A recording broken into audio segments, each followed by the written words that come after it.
Good evening, everybody. Bob Fitzgerald, Brave Haven Media. Glad you're here with us tonight. Tonight, we're going to talk about something very important. For the previous 4 weeks, we've been talking about earthquake safety and things you can kind of prepare to do prior to the earthquake happening. Tonight, we're going to talk about what you can do to protect yourself during the shaking of a violent earthquake.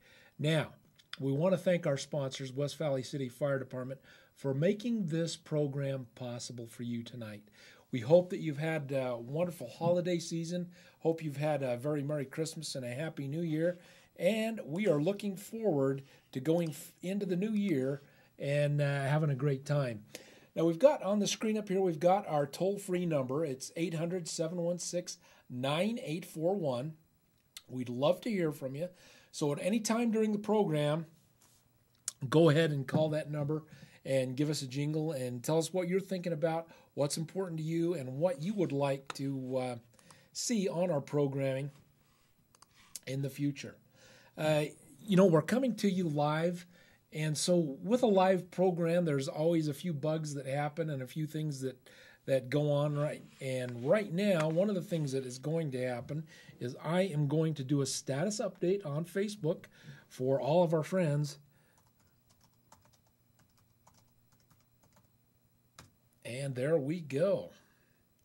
And if you are one of our Facebook friends, please feel free to chat with us online. We've got, if you're on the Brave Haven page, there should be a chat login for you there that you can check in and chat with us from Twitter or Facebook. If you are not, you can chat with us live on our Facebook page. And we would just love to hear from you and love to be able to talk with you. So at any time, just dial in 800-716-9841. Be happy to take your call and talk to you. Hey, we're gonna get started here. In the previous 4 weeks, we've talked about the things that you can do to protect yourself and your family prior to an earthquake, things you can kind of plan for, and a few things for after the earthquake.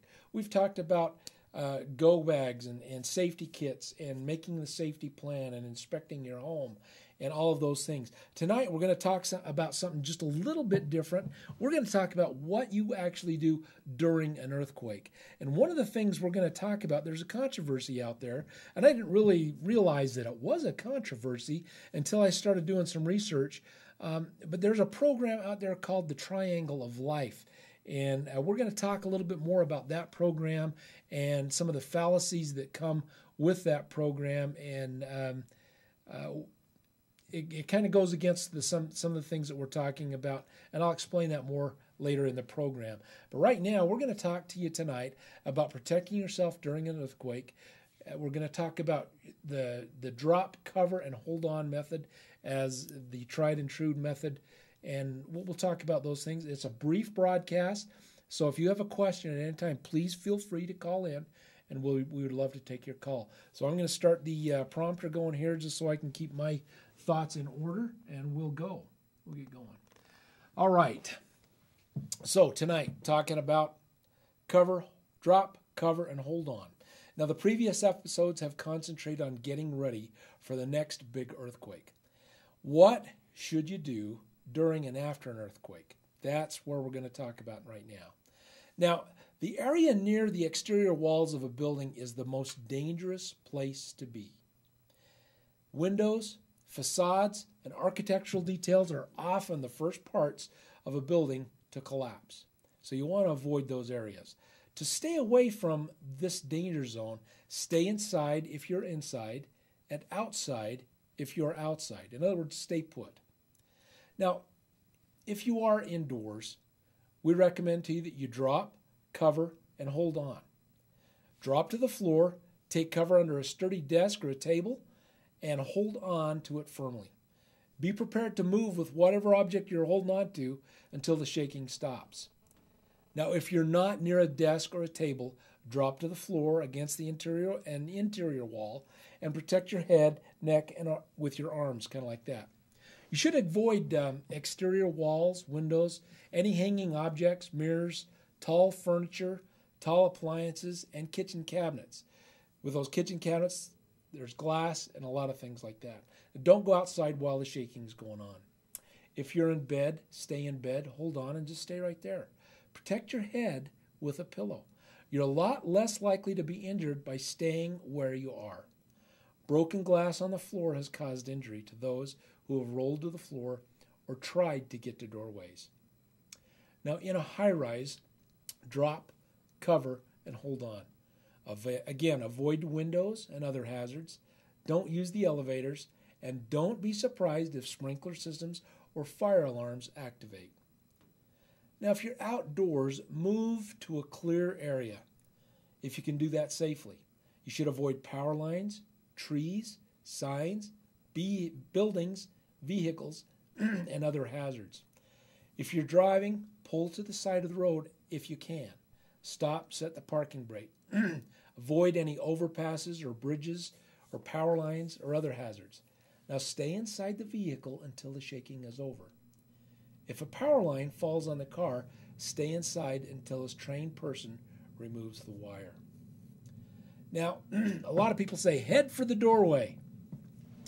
Now, one of the enduring earthquake images of California is a collapsed adobe home with the door frame as the only standing part.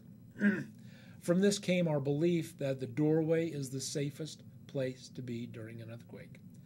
Now, it may be true if you live in an old, unreinforced adobe house.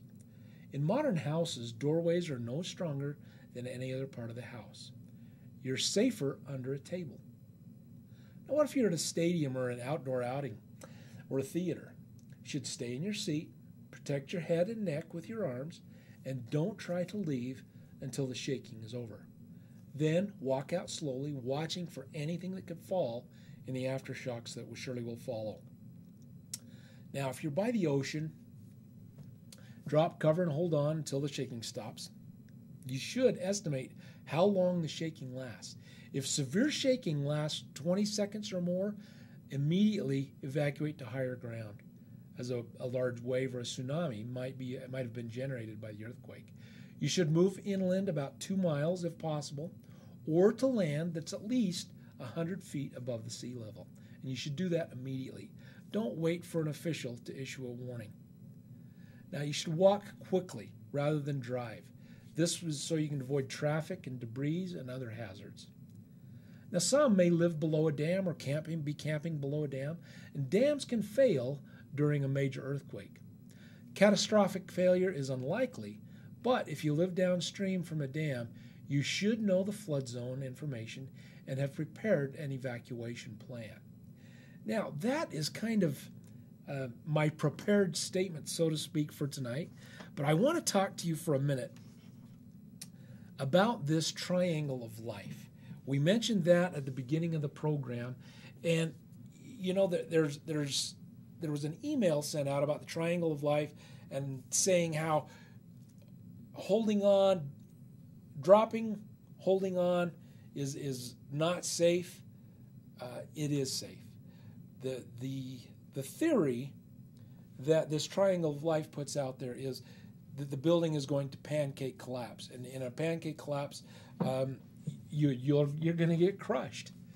There's just no good ways about it. But we're not talking about a pancake collapse. We are talking about the shaking that goes on in a building, and the buildings here in the United States. Let me just read this.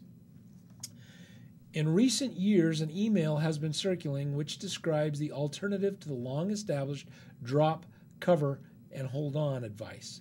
The so-called triangle of life and some of the other actions recommended in the email are potentially life-threatening, and the credibility of the source of these recommendations has been broadly questioned.